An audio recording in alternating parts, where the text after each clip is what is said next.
how to copy pictures to album on iPhone. So first, I'm just going to open my Photos app.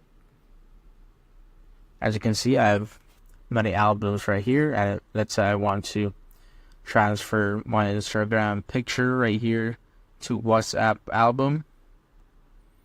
I'm just going to tap on this one and tap on, let's go back. Just tap on the picture right here, then tap on the three dots at the top right, tap on copy. Once we go back and tap on the WhatsApp album, I just simply tap on an empty space right here, tap and hold, and this will pop up. This select all and paste. I'll just paste it. As you can see, it will automatically paste it, the one that I copied from the Instagram album.